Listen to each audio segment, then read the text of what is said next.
أعوذ بالله من الشیطان الرجیم بسم الله الرحمن الرحیم. السلام علیکم مرګرو، څنګه یې؟ خیر دی. ټیک ټاک ملګرو، دا پاکستان کې چې کوم نظام روان دی، د انصاف نظام، ته ماته هېڅ د انصاف نظام هم نه ښکاري. په موږ باندې ټولو باندې د امریکې قبضه ده. که امریکا موږ ته ووایي چې یاره غول مه کوه، موږ غول نه شو کولی.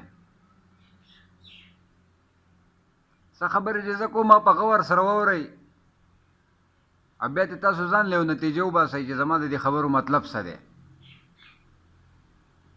مولانا ډیزلي صاحب کتاب راغستی وی، کتاب زما نښه ده، مطلب قرآن شریف.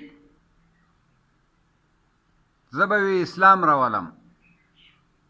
نن هغه پی ډي ایم متحد کړی دی، د پی ډي ایم صدر دی.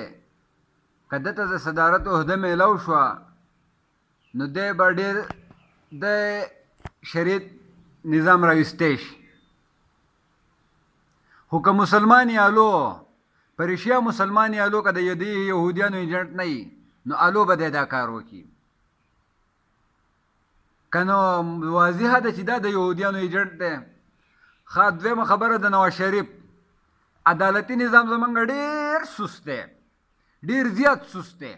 او بله خبره ده چې که په پاکستان کې د نواز شریف خاندان ووایي چې زه انصاف غواړم، نو د دنیا یو قانون نشي کېدی، یو قانون چې هغه د انصاف د اخیستو نه منع کړي. ولې تاسو خبره ونه کتل؟ د شپې په 12 بجې هغه ته د دروازې کولاو شوې د عدالت، هغه له انصاف ورکو. انصاف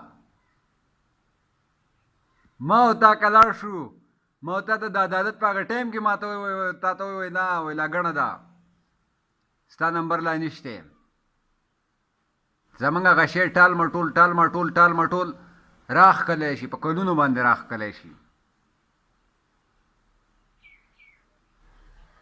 او دی چې دی ښه په باقاعده طور باندې ښه په عزت سره دی رها کړی شي. ښه، بیا چې په کم سړي باندې د 40 عربو ډالره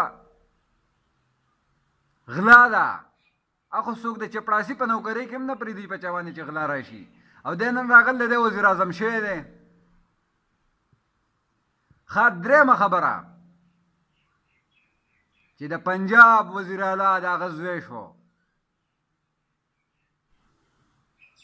دا خو یو جاګیر جوړ کو، جاګیر دی. بله دا چې زه خبره کوم، زمونږ عدالتي نظام ډېر صفر دی. زمونږ ججان چې دي دا په پیسو اخیستی کېږي، زمونږ صحافیان په پیسو اخیستی کېږي. او که څوک د حق دپاره خبره کوي، هغه به جیل ته ځي، یا به ګمنامه مرګ خوري. نو زه تاسو ته دا وایم، د انصاف کارندو، د انصاف کارندو نومونه دله نه علم. دا څوک چې په دې کرسو باندې ناست دي، د انصاف په دې کرسۍ باندې ناست دي، وایي چې زه انصاف ورکوم، هغه ته زه دا وایم چې نن که د نه چا تپوس ونه کو، نن ستا د یرې نه څوک تپوس نشي کولی. خو سبا ته به دې که خاورې ته دې له حد ته کوزېږي که نه، الله پاک به درنه تپوس کوي. الله پاک د دې مظلومانو هغه دغه چې ده که نه، فیصلې تا چې کومې د ظالمانو په حق کې کړي دي، د هغې تپوس به درنه الله پاک کوي. او دا زما د خدای وعده ده.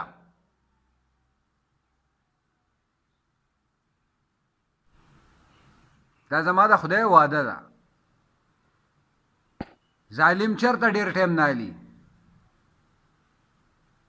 خدای پاک وایي زه د حق مرسته کوم. بې غیرته ته څنګه راځې، ته د ناحقۍ څنګه مرسته کوې؟ تا د انګریزانو غلامانو، د انګریزانو پیزار دې صفا کړل، راغلی نن د هغو دغه کې.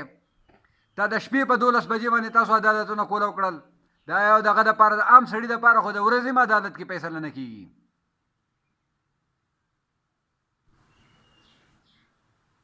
بس دی ملګرو، خبرې ډېرې اوږدې شوې.